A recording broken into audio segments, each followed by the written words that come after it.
नमस्कार दोस्तों, welcome to my YouTube channel Nix Infoshala. मैं आपका अपने यूट्यूब चैनल में हार्दिक स्वागत करता हूं। दोस्तों, आज आपने ध्यान दिया होगा कि मेरा थंबनेल बहुत कलरफुल है। कलरफुल होने का कारण ये है कि बात ही कुछ ऐसी है, खबर ही कुछ ऐसी आ रही है। हमारे देश के लाखों गवर्नमेंट एम्प्लॉयज़, चाहे वो सेंट्रल गवर्नमेंट के हों, चाहे वो स्टेट गवर्नमेंट के हों, उनके लिए आज बहुत खुशी का दिन है। क्योंकि आज सेंट्रल गवर्नमेंट ने, इट मीन्स मोदी कैबिनेट ने आज 8वें वेतन आयोग को गठित कर दिया है। तो इसके बारे में हम लोग थोड़ा सा जानकारी ले लेते हैं।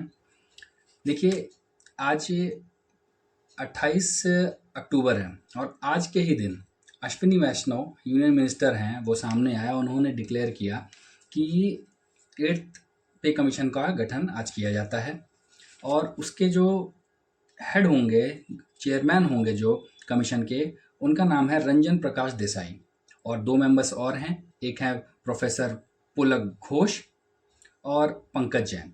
तो ये 3 मेंबर इस कमीशन में हैं और ये तीनों लोग 18 महीने के अंत के बाद अपनी रिपोर्ट सबमिट करेंगे। तो जानने वाली बात यह है कि इससे फ़ायदा किसको किसको होने वाला है। फ़ायदा होगा सेंट्रल गवर्नमेंट एम्प्लॉयज़ को और 69 लाख पेंशनर्स को। तो अब आपके मन में एक सवाल आ रहा होगा कि क्या स्टेट गवर्नमेंट के एम्प्लॉय को फ़ायदा नहीं होगा? ज़रूर होगा, लेकिन अभी नहीं होगा।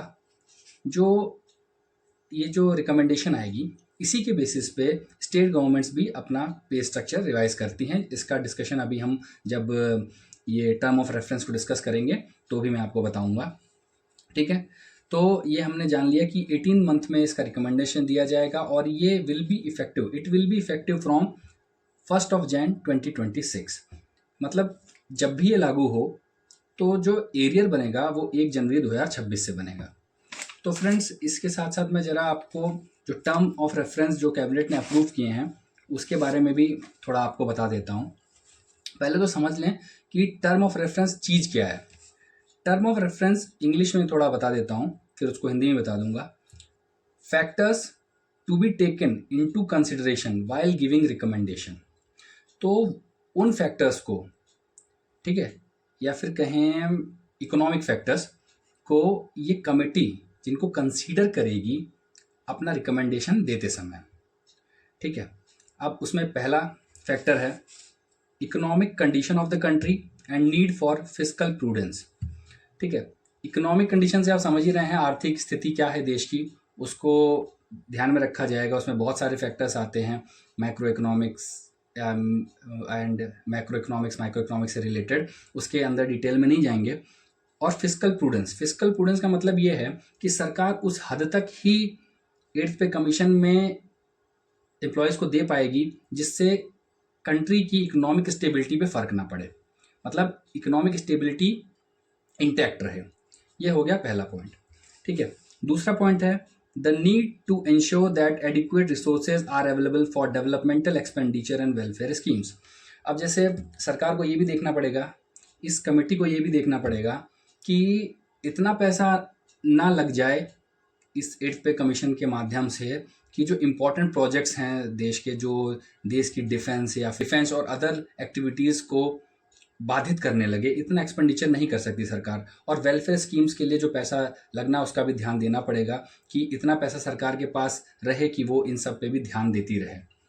तीसरा पॉइंट है the unfunded cost of non contributory schemes.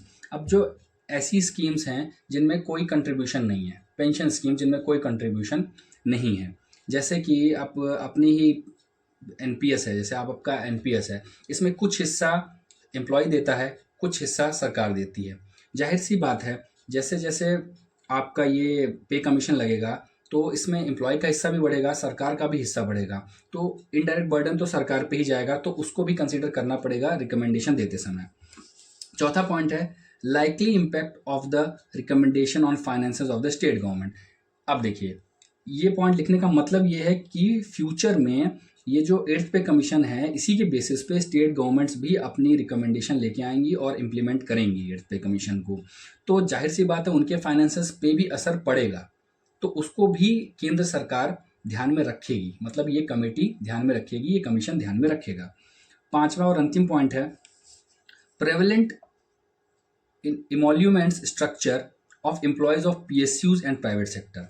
सरकार, या फिर ये कह सकते हैं कि ये कमीशन जो PSUs हैं, पब्लिक सेक्टर कंपनीज़ हैं, जैसे आपका सेल है, गेल है, HPCL है, BPCL है, और प्राइवेट सेक्टर है, उनके जो सैलरी स्ट्रक्चर प्रेवलेंट हैं इस समय जो चालू हैं, उनको भी ध्यान में रखेगी। तो मोटा मोटी मैंने आपको बता दिया है कि टर्म ऑफ रेफरेंस क्या होता है। तो इसके बेसिस पे ये कमेटी अपना रिकमेंडेशन देगी। तो हम लोग इसीलिए खुशी का ये दिन है, क्योंकि मैं भी एक स्टेट गवर्नमेंट एम्प्लॉई हूँ और इंतज़ार में हूँ कि कब हमारा वेतन बढ़े, क्योंकि महंगाई बहुत ज़्यादा हो गई है और ख़र्चा चलाना मुश्किल हो गया है। आदमी सिर्फ हैंड टू माउथ होके रह गया है, समझ रह सकते हैं, मतलब उतना ही कमा रहा है जितना खा रहा है, कुछ और सोचने के लिए पैसा नहीं है। तो जितना जल्दी हो जाए उतना अच्छा है। हम तो भगवान से यही प्रे करेंगे, सरकार से भी यही विनती करेंगे कि 18 महीने से पहले ही इसकी रिकमेंडेशन लागू कर दें और बेनिफिट जल्दी मिलना शुरू हो। तो ये छोटा सा वीडियो था, आपको मैंने ये 8th पे कमीशन के गठित होने के बारे में आपको बता दिया है। I hope this video will be of very good use for you all, and जो भी डाउट होंगे वो क्लियर हो गए होंगे। मैं भी इतना ही जानता हूँ, इकोनॉमिक्स का स्टूडेंट नहीं हूँ। तो थैंक यू वेरी मच। और प्लीज़ आप लोगों से अनुरोध है, अगर ये वीडियो आपको अच्छा लगे, इन्फॉर्मेटिव लगा हो, आपको लगा हो कि मैंने कुछ जानकारी आपको दी है, तो please and please like, subscribe and share. Thank you very much.